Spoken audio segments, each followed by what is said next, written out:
Last week, we launched a new sermon series on faith entitled Living by Faith. And we began with the very basic questions of what is faith? What is faith? What is it not? Why does it matter? Why is it so important?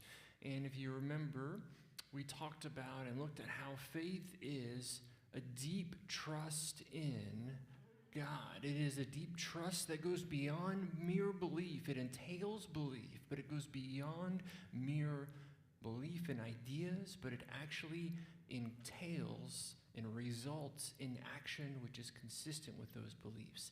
It is trusting in God. And that's why it's so important to God that we trust in Him, because the relationship He's invited us into with Him can only be built on that kind of trust. That's what faith is and why it matters. Well, this morning we're following up on that as we continue in this sermon series on faith, and we'll be asking the next question, the related question of what do we do with that? What's the next step, or what do we choose to do with that? And so I've entitled this morning's message, Choosing Faith. And if you remember, as we said last week, that the question is not whether or not you have faith, it's what or who you place that faith in. And so when we talk about choosing faith, we're talking about choosing to place your trust and hope in Jesus and living that out in your life. You know, Jesus has this vital conversation with his disciples, with the 12 apostles, in Mark chapter 8, starting in verse 27. I'm just going to go through the beginning of verse 29. Jesus and his disciples went on to the villages around Caesarea Philippi. On the way, Jesus asked them, "Who do people say I am?"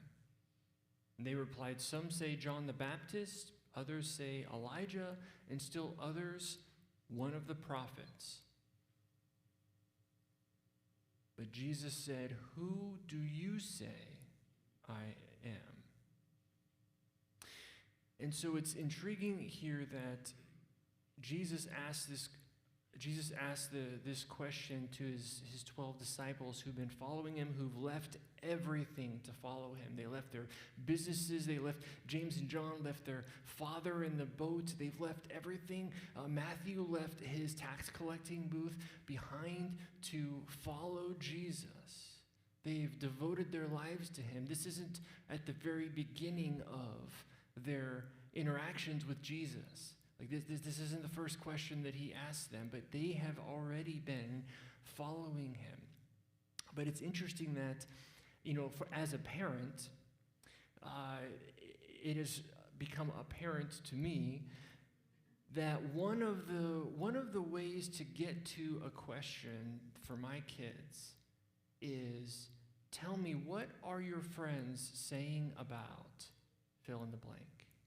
What are your friends in school saying about God? What are they saying about drugs? What are they saying about boys or girls? What are those around you in a place of influence? What are your friends, your peers? What are they saying about fill in the blank? But that's not the real question that I have for them. The real question that I have is truly, what do you think about? What do you believe about? Whatever this is. Likewise, Jesus is not as interested in, and of course he knows, what others are saying about who he is. But what he is really, the real question that this question just transitions to is, who do you say I am? Who do you believe me to be? And so this initial question functions as a transition into that real question, the true question of, who do you believe me to be?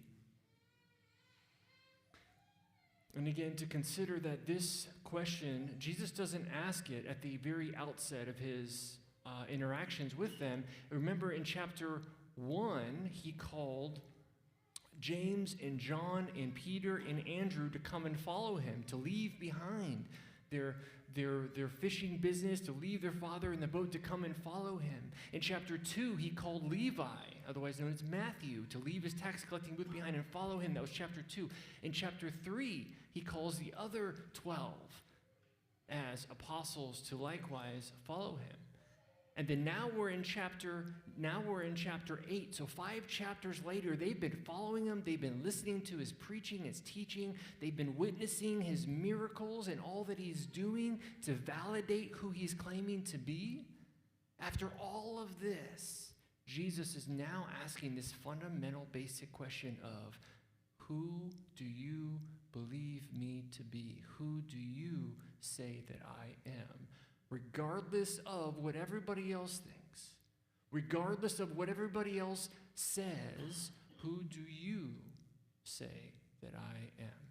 And so after all of this evidence that they have been in the position to gather and to put together and to consider, Jesus pauses and asks, who do you say I am? But Jesus, you could ask, well, why didn't he just straight out say, this is who I am, let's move on? But no, he asks them. It's not just about, I don't want you to just repeat what I say. I want you to own this belief for yourselves, to confess and say, this is what I believe about who you are, regardless of, again, what everybody else may say.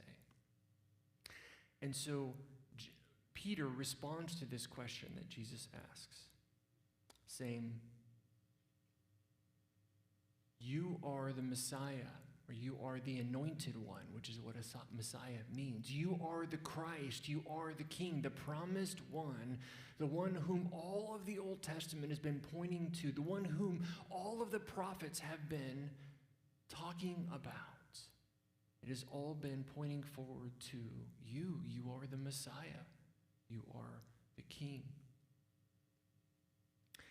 In other words, everyone else says, Jesus, you're just a man, a good teacher, a rabbi, a prophet. But Peter's saying, no, you are more than that. You are the Messiah, the one we have longed for and awaited for. This question that Jesus asks his disciples is so basic and fundamental, not just to them, to these 12, but it also remains so basic for you and I today. I don't know what your upbringing was, and I'm sure there's a wide variety, wide range of, did you grow up in a Christian home, in a God-fearing home? Did you grow up in church? Did you grow up in an atheistic home? Or what did that look like? I'm sure very different for each of us. Maybe you grew up in a home where you went to church every Sunday. Maybe you grew up in a home where you were taught the truth about who God is, and maybe even, Lord willing, shown what the truth looks like in their lifestyle and how they represented Christ to you, not just in word, but in action and choices. Or maybe you grew up in a home where they took you to church, but what you saw in their life, your parents' life choices, was very different than what you heard on Sunday morning. Or maybe, again, what you saw and heard was all very different from God's word. And so, regardless of what your upbringing looked like, each and every one of us comes to a point where we must address this question of, but who do I say Jesus is? Not who do my parents say Jesus is? Not who do my grandparents say Jesus is? Not who do my friends or the media or social media, who does everybody else say that Jesus is? Who do I say that Jesus is? I remember I grew up going to church every Sunday. I was that annoying kid that knew all the answers to the Bible study questions and trivia in Sunday school. And I was that annoying kid. I knew all of the worship songs, and I was so involved, went on all the mission trips and was involved in youth and led Bible studies at a young age. But yet, I remember in middle school being like, but all of this is for nothing if I don't own this faith that I profess, if it's not mine. If I can recite to you what everyone else's faith is, what value does that have? None. Doesn't matter if I can recite it, if I've memorized it. It doesn't matter if it's even true and I speak it. What matters is if I truly own this as my faith. Each and every one, at some point in time or points in time in our lives, come to this question where Jesus is saying, looking directly at you and saying, but who do you say I am? I recently came across this statement that really hit me, and maybe you've heard this before, I hadn't, but it's that there are no grandchildren in God's kingdom. There are no grandchildren in God's kingdom. That sounds strange. What in the world does that mean? What it means is that when we respond to him, he calls us sons and daughters. There are no grandchildren. You're a son or a daughter. Your relationship with God is based solely on your relationship with Jesus, how you respond to him and what he offers you. The question is not, it's not a referral of, well, my parents have a great relationship with Jesus. My grandparents have a great relationship with Jesus. Oh, you should see my pastor. He loves Jesus. He knows Jesus well. None of that matters if you don't own that faith as yours. If it just belongs to somebody else that you can repeat or point to and say, but I belong with so-and-so. One day, each of us will stand before God without our parents, without our grandparents, without our friends, without our pastor. Each of us is responsible for our response to that question, who do you say I am? And so this is an important question for all of us, not just for the 12.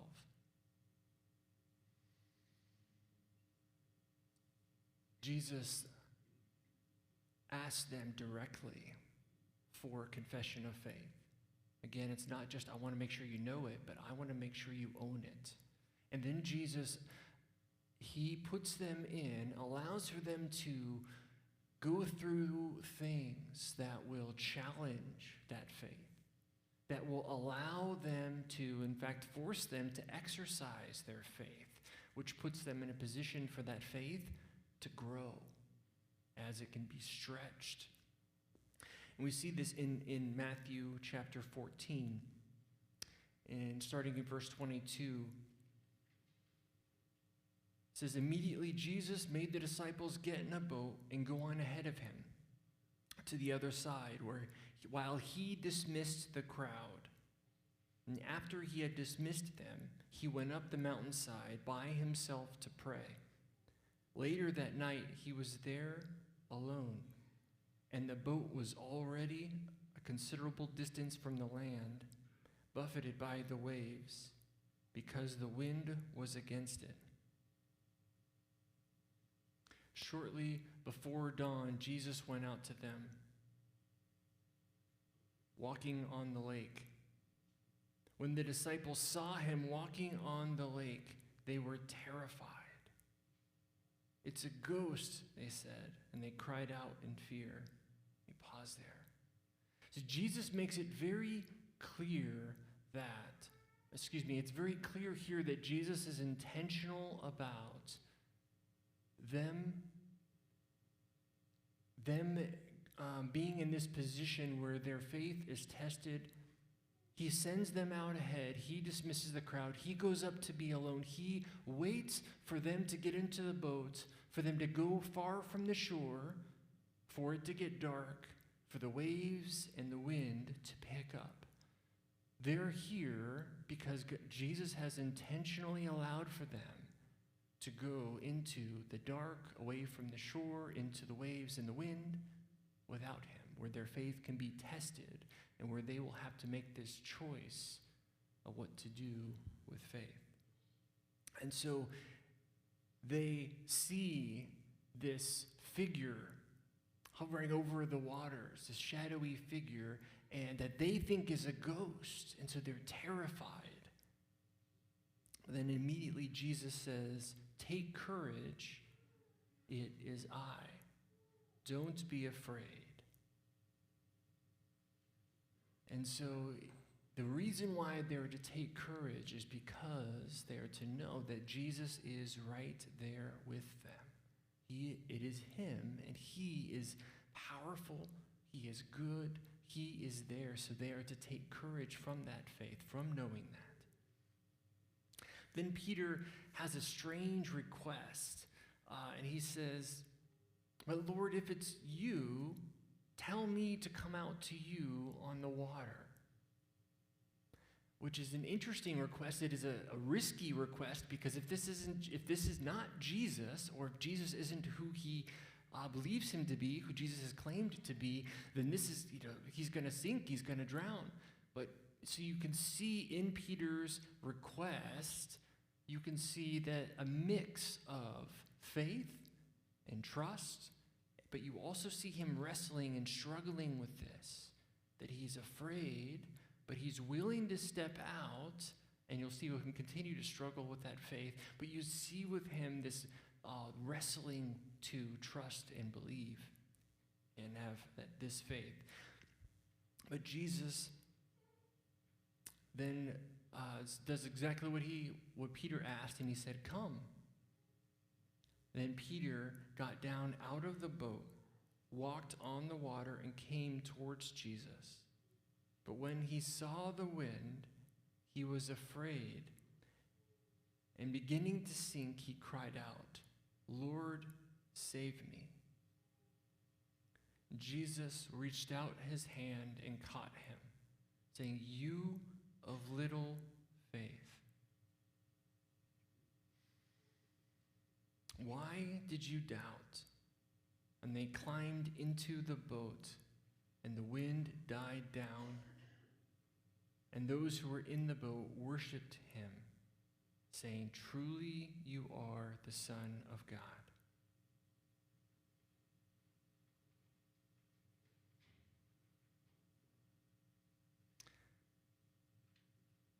Excuse me for just a moment here.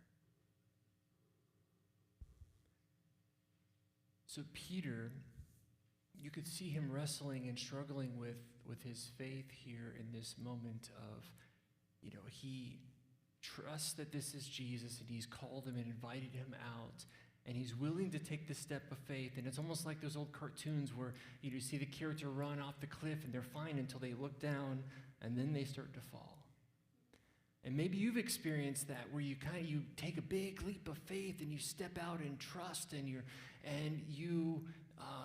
maybe you leave a job because you feel God calling you to something else. Maybe you move to a different town or city, and there's a big leap of faith there. Maybe you make a big life change, end a relationship, or whatever that is, and it's hard, and you wrestle with that, but you're like, yes, I know I'm moving the right direction, even though this is tough, but I'm trusting in God. I'm taking a leap of faith. And then you look down and you see that you're standing on the water that is coming against you, and you feel the waves and the wind and the rain against your face, and you begin to wonder, am I in the right place? Is this really what God has? Is he really going to take care of me?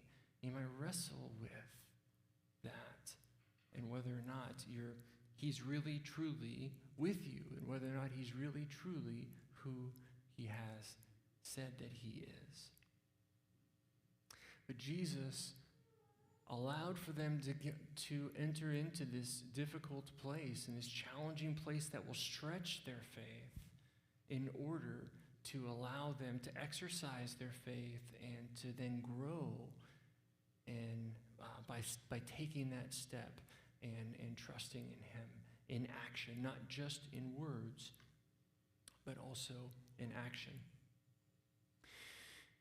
Now, this isn't just, we don't just see this in the 12 disciples trusting Jesus, and their faith being tested and stretched and challenged. But in the Gospels, we also see several other examples of faith. Last week, we looked at two examples. One, a positive example of faith in the Roman centurion, which is surprising, coming from a Gentile, from a Roman centurion. not where we expected to see a great positive example of faith. We saw also the great negative example, the great lack of faith in the Jews from Jesus' hometown that you would have expected to be first to believe and trust in Jesus. Well, this morning we're going to look at two additional examples in the Gospels beyond the 12 of faith. First, I want to look at the situation where these are both come from the book of Mark, but in Mark chapter 5, we see Jesus being approached by Jairus, a Jewish official who pleads with Jesus to come to his home and to save his daughter who is on her deathbed. She is at the point of death. And he is desperate, so desperate that he's willing to go to Jesus and ask him to come to his home. And so Jesus is heading towards Jairus' home, and he's pushing through the crowds of people and on his way towards this very important, time-sensitive mission to save this little girl. And then he encounters a woman that causes him to stop, even in the middle of this vital mission that he's on. Let's go ahead and turn to Mark 5, starting at verse 25. And a woman was there who had been subject to bleeding for 12 years. She had suffered a great deal under the care of many doctors and had spent all she had. Yet instead of getting better, she grew worse. When she heard about Jesus, she came up behind him in the crowd and touched his cloak, because she thought, if I could just touch his clothes, I will be healed. And immediately her bleeding stopped, and she felt in her body that she was freed from her suffering. I want to pause here and just stop and consider from her perspective, to try to put yourself in her sandals. From her perspective, that she has been suffering for 12 years with this disease, with this issue, with this ailment that she doesn't understand. No one can help her. It is difficult from a medical perspective, from a physical perspective, but it's also challenging for her in changing her life and controlling her life socially, and it's making her ritually impure, so she can't go into the temple. So it's impacting her emotionally, socially, it's impacting her spiritually, it's impacting her, and again, her physical health. And it's also impacting her financially. She has spent all that she has going to multiple physicians, desperate, looking for help.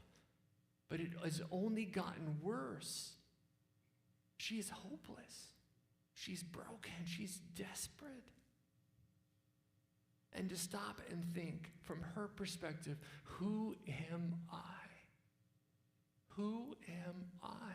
That Jesus, this righteous man that I've heard about, the anointed one, the Messiah, who am I that he would stop to even listen to me? Who am I?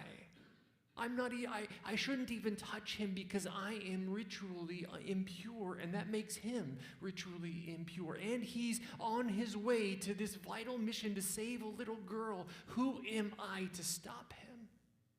I don't have any money to pay him. Why would he care about me? Why would he do anything for me?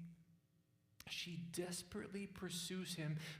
She has been isolated But she runs through a crowd of people, pushing her way through to grasp at the smallest piece of his cloak, of his clothes, to just in hope and trust that if I could just capture just a thread of that which is connected to him, that which he owns, maybe his healing power might reach me. If only I could just touch the hem of his garment. I trust that he is who he says he is, that he and only he can heal me, can change my life. Nothing else can do it. No one else can do it, but I trust. She doesn't just trust in her belief, but she trusts in action, pushing through this crowd. And you have to stop and think about the level of trust that takes for her. Well, Jesus stops. There's this strange scene where Jesus, again, he's on an important mission. And he stops. This little girl's life is on the line, and he stops. And he says, who just touched me? Who touched me? I felt power leave from me. And his disciples are like, what are you talking about? We're going through a crowd of people. What do you mean, who touched you? Why does that even matter? Why is it worth delaying seeing this little girl who desperately needs you? Why would you stop to ask this? Everyone's touched you. Everyone has. Why does that matter? But Jesus says, no, someone touched me. And he looks around and he calls her out.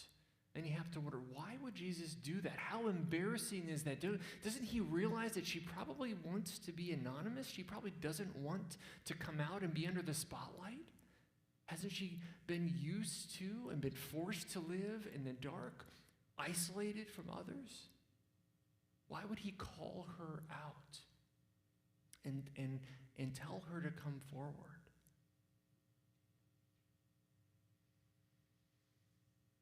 But Jesus kept looking around to see who had done it. Then the woman, knowing what had happened to her, came and fell at his feet. And trembling with fear, told him the whole truth. And he said to her, daughter, your faith has healed you. Go in peace from your suffering.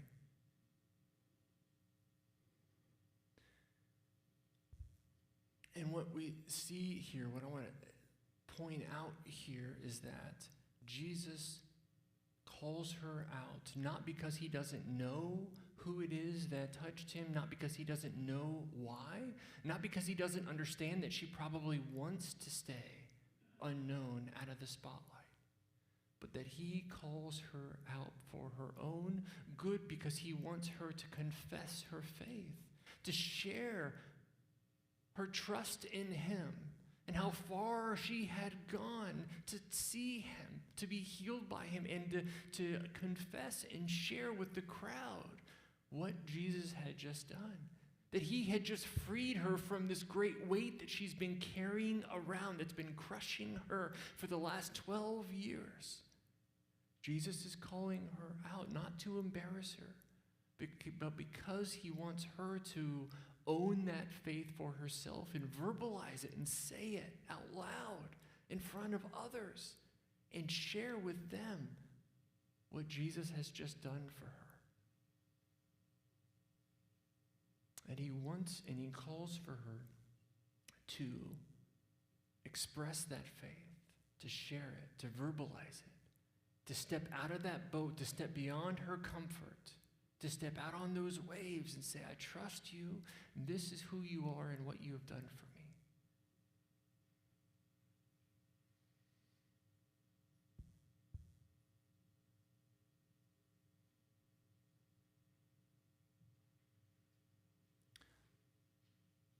Last week, Cindy closed out our service looking at a scenario in Mark chapter 9. I'm not going to reread the whole thing, but just to point out here that when Jesus is in another crowd, there's a man who is also desperate, who comes to Jesus and begs him, pleads with him to rescue his son who has been possessed by a demon. And even Jesus' followers hadn't been able to cast it out. And so this man could have said, if his followers can't do it, he can't do it. If they can't do it, then doesn't that speak of him and his power and ability? He could have walked away. He could have given up. He could have done all kinds of other things, but no, we see that he desperately pursues Jesus in this need, just as the woman did. And he asks Jesus if it is possible for you to save my son. Well, then Jesus responds to this man. Again, this is Mark chapter 9. Jesus says, if I can, everything is possible for the one who believes. And immediately the boy's father exclaimed, I do believe. Help my unbelief. Help me overcome my unbelief. And Jesus heals his son, frees his son. But here I want to point out that just like Peter wrestling with his faith in the boat and in the water, stepping out, this man trusts Jesus and that he runs after him. He pursues him even though his son has been afflicted all of his life, and even though Jesus' followers hadn't been able to free him. He, in his trust of Jesus, pursues him, but in his struggling to trust in Jesus and his power and who he is and can he really do this, he says, well, I believe, but I'm not sure, and I'm wrestling with this. But Jesus responds in freeing his son and casting out the demon. And Jesus sees and takes that little seed of faith and saves him. And what I want to point out here is that this man doesn't try to hide his doubt. He doesn't try to pretend like it's not there. He doesn't try to tell Jesus what he thinks he wants to hear. He says, I'm struggling with this. I believe, but help my unbelief. I want to believe, but I'm struggling to. But this man is honest and transparent with Jesus, and that's what he wants. You know, Jesus already knows your heart. He already knows what's going on in your life. He already knows your struggles. He knows your doubts. He knows it already. But he's calling for you to be honest, to be transparent, to lay those concerns before him and say, I believe, but would you help me in my unbelief? I believe, but help my unbelief. And this morning, if that's where you are, and you recognize that, I kind of believe, I want to believe, I'm not sure, or I believe, but how does all this make sense? I want to challenge you to adopt and make this man's prayer your prayer, or his words your words, of saying, Jesus, I believe, but would you help me in my unbelief? Would you help me to step out in faith as the wind and the waves come against me? As I begin sinking and wondering, where are you at? What are you doing? Why are you allowing this? I want to urge you to place your trust and hope in Jesus and to be open and honest with him, and to share him with those around you and boldly confess who he is and who you believe him to be, and share what he has done for you. Because if you are like that woman and you are just so desperate for what only Jesus can provide, I want you to know that he stops. He sees you. He knows where you're at. He knows it was you who was grasping for him, looking for him desperately. He knows where you've been and what's been going on in your heart and life. He wants you to verbalize that faith and that trust and to just say, I give it to you. I'm struggling, but I want to believe. I want to trust. Would you just give that over to him this morning? Cling to him. Would you bow with me? Lord, I come before you and thank you for being the God who is worthy of our trust, who, Lord, you are who you have claimed to be throughout all of history. You are the same God today as you were at creation. You are the same God you've always been, you always will be. Lord, would you stretch and grow and build our faith, our trust in you amidst the waves, amidst the wind, amidst the storms that we find ourselves in, the ailments. Lord, that we encounter whatever brokenness. Lord, would you push us to not allow those doubts or struggles to lead us away from you, Lord, but to press in all the more, to run after you and push through the crowd for you and fall at your feet and just say, Jesus, I need you. I have nothing to give. I have nothing to offer to make it, to repay you or make it worthy for you. I am broken and all I have is my desperate need for you.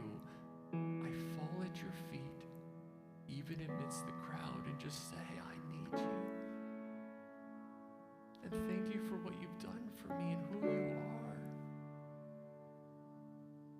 Thank you, Jesus. Those here now or watching or listening after online, just ask, Lord, that you would build and grow what little seeds of faith we have. And as we fall before you, ask that you would nourish and grow those seeds of faith in us and use us to share what you've done for us in the lives of those around us. Thank you, Jesus. It's in your name.